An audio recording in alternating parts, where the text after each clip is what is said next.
Today's topic is going to be energy resources. We're going to start off with conventional energy resources like fossil fuels, and then take a look at some of the alternative energy resources. And I decided, since of course we live in oil country here, right outside of Houston, I decided to start with crude oil as an energy source. And what I'm showing here, this is a graph showing imports to the U.S. by country. Now, mind you, the U.S. does produce quite a bit of its own oil domestically, but when it comes to imports, underneath this dashed line, that's the imports that come from OPEC, and then above it are all the other countries. And of the other countries, actually of any country, the U.S. gets most of its oil imports from Canada. Other countries that are major suppliers of oil do include Saudi Arabia and Mexico. But anyway, Canada is the country we get most of our oil imports from. But let's take a look at how oil ends up forming and how we get all these different oil deposits around. Well, oil and natural gas are fossil fuels, so they're the remains of past life.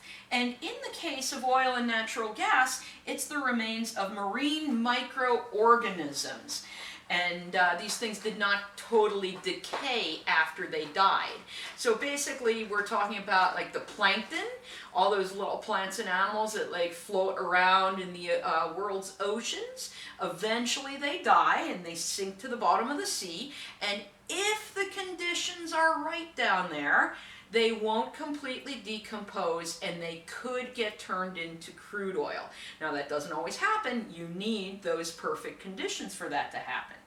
Now, again, these are going to get altered and they're going to turn into hydrocarbons then. Hydrocarbons are long chains of carbon atoms with hydrogens attached to them. It can be as small as one carbon with 4 hydrogens attached to it, or it can be as long as hundreds of carbons long with hydrogens attached. But these are hydrocarbons that were created from those ancient marine microorganisms. Now, what we do with crude oil is we can refine it and turn it into fuels like gasoline and diesel. But it's used for many other things, including things like plastics. So if you had a plastic water bottle, or if you wear glasses, you have plastic lenses in your glasses. Food is often packaged in plastics. And this is why when the price of oil goes up, like the price of almost everything goes up, because it's not just the cost of the fuels for transportation, it's also all these many things that are made from the oil, the hydrocarbons, that increases the price, including things like the packaging. Now, the other thing that we use this for are natural gas power plants. And in a natural gas power plant, they burn natural gas. The natural gas heats water. The water turns to steam. The steam turns a turbine that turns a generator that creates electricity. And in this class, you just need to know we need to spin a turbine to make electricity. If you're interested in how and why that happens, take physics. All right, so let's look at what we need to have a hydrocarbon deposit, because I said it doesn't always happen. You need these special conditions for it to happen. And you basically need kind of 4 things. First of all, you need an organic rich source rock, right? You need that organic material to turn into your crude oil. And this organic rich source rock must pass through something we call the oil window. The oil window is the temperature and pressure conditions needed to break down those complex organic molecules in the organic source rock and turn them into these hydrocarbon chains. And this process of having the right temperature and having the right pressure to do that is called maturation.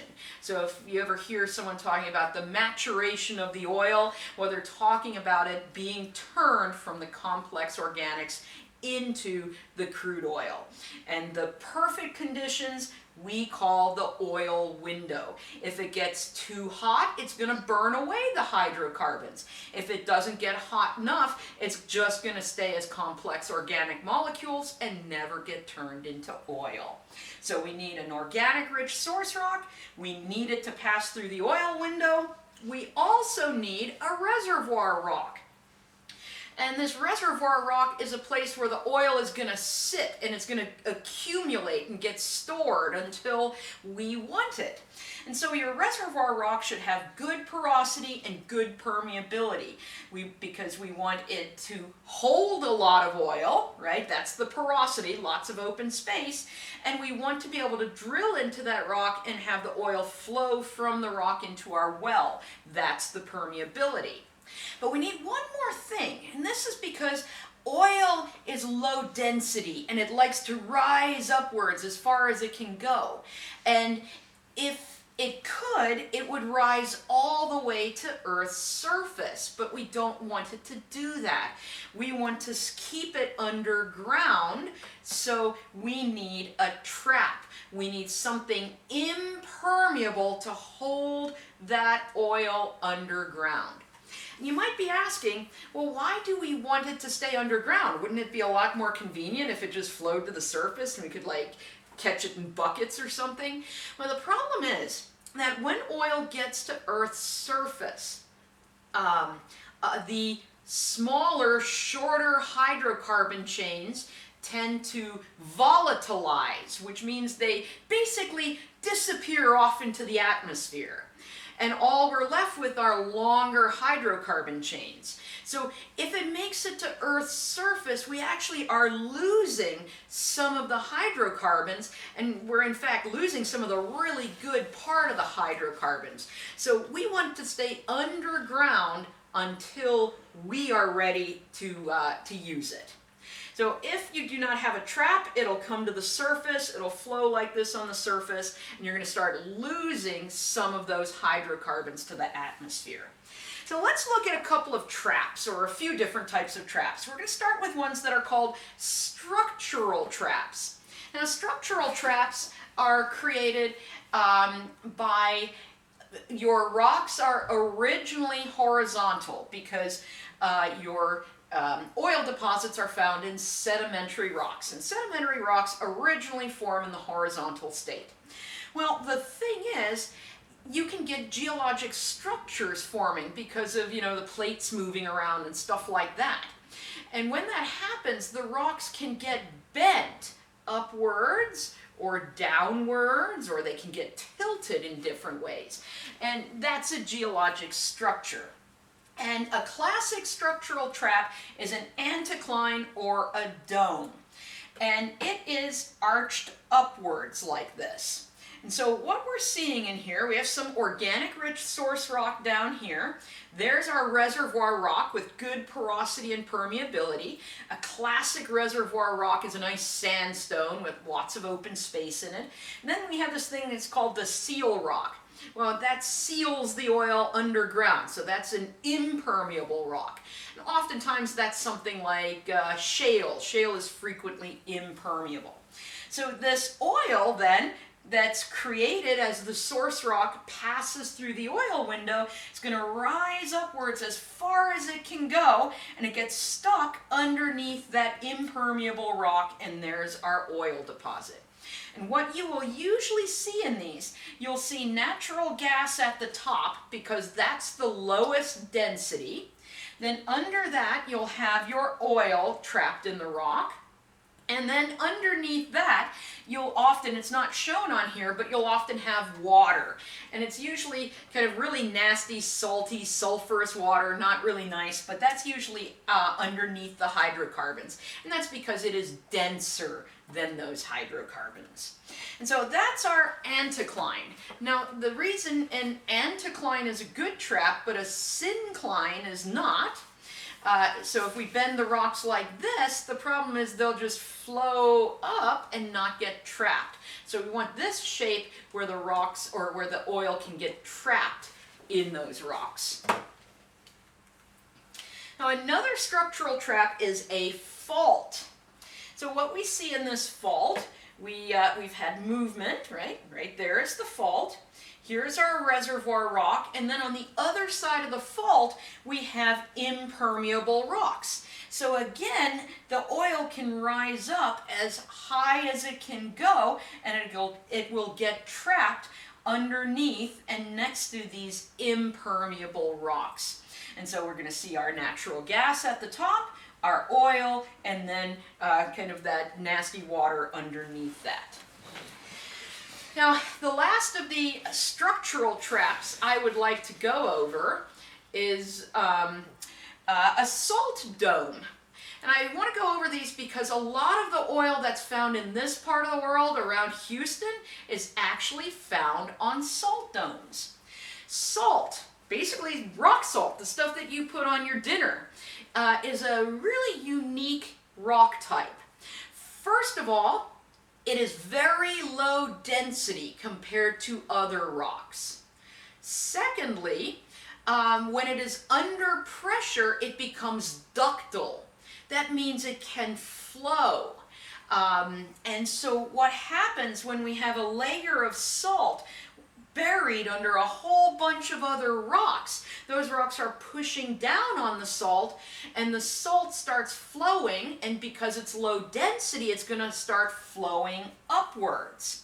And this creates a salt dome because it's going to start pushing the rocks above it kind of upwards. And salt also is going to be impermeable. So again, as the salt deforms and bends these rocks around it as it's rising, well, we can have one of these nice permeable and porous reservoir rocks, and up against it we're going to trap our natural gas and our oil, and yeah, we can still have some of that water down there because remember I said it's really, really salty, so it's not going to be dissolving any of that salt. And so we're going to have these hydrocarbons trapped next to that salt dome. And like I said, that's found in many places in this area where they extract oil.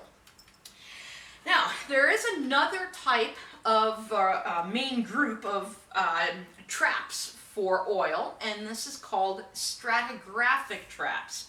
When we refer to this term stratigraphic, that means layers of rock. So there's simply some kind of characteristic in the layers of rock that was created when they were formed that traps oil. And that's what makes it different from structural, right? In a structural trap, the rocks were formed and then something happened to them afterwards. Like they got bent on that anticline, or they got broken on the fault, or they got bent by the salt moving around after they formed. In the stratigraphic traps, there's some characteristic about them when they formed that allows them to capture and trap oil. And one of these is called a pinch out. So what we have here, we basically have this sedimentary rock that's getting thinner and thinner and thinner and thinner, and then kind of disappears up against some impermeable rocks. And thus, the oil will be created in the source rock. It'll rise as far as it can go, and then it's going to get stuck there. Another type of stratigraphic trap is a reef. Reefs, these growths of organisms in warm, shallow seas, have occurred throughout much of geologic history, or at least I should say throughout the past like 550 million years of geologic history. And reefs, when these organisms are growing, there's a lot of open space in them. Right? There's going to be a lot of porosity. Well, the reefs can eventually get buried under younger rocks, and those younger rocks might be impermeable. So you might end up with a reef trap. So originally we had this reef here growing. It got buried in these impermeable rocks, which then can trap oil in there. And again, you're going to have gas at the top, you're going to have oil under that, and you'll usually have that kind of salty water underneath that. So those are some of the main kinds of traps that capture and hold oil for us to find. And then once we find oil, and there's a whole long way of all kinds of different techniques for searching for oil and finding it. But once we find a deposit of oil, we're going to have to get it out of the ground. And how we do that is from a well.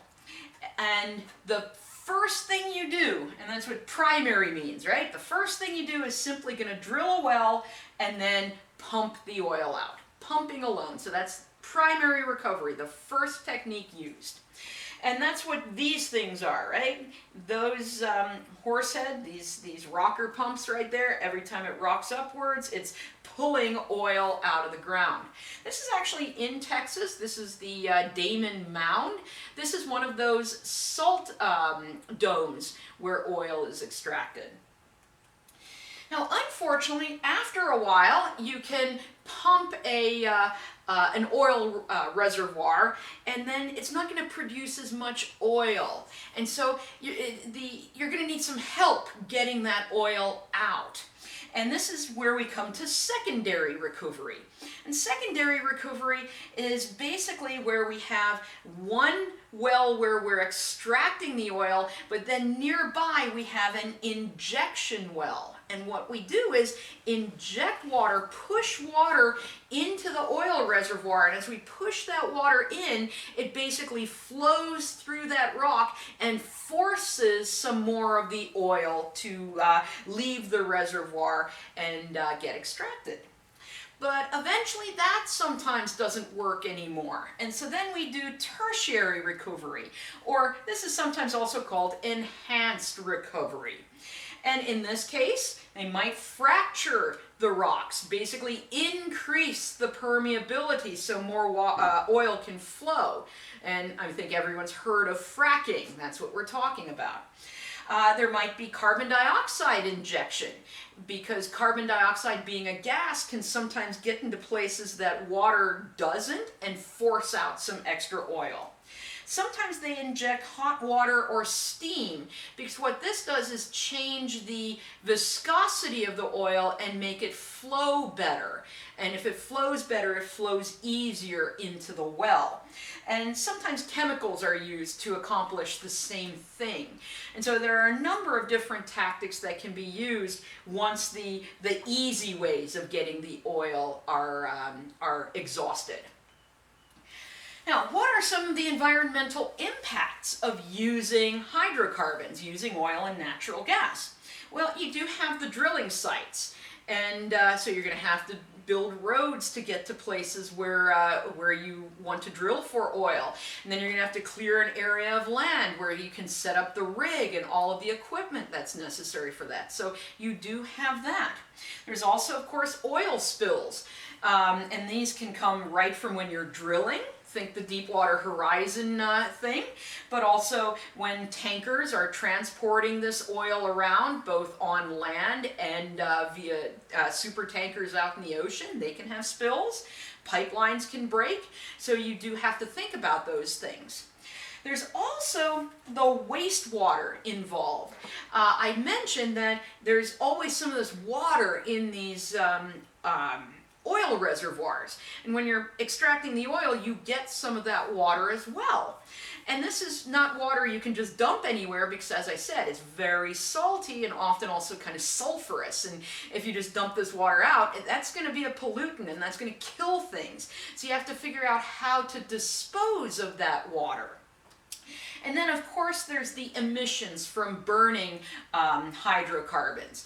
And emissions can include things like sulfur dioxide and carbon dioxide. So there are some drawbacks of using hydrocarbons, but you do also have to remember it is a relatively inexpensive energy source at this point in time.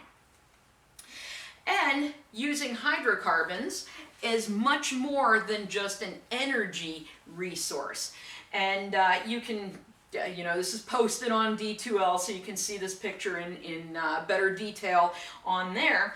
But from crude oil, we don't just get, gasoline. We get things like lip balm and cosmetics. We get things like vinyl and nylon. We get things like crayons. And we get things like certain antibiotics, like Bactine.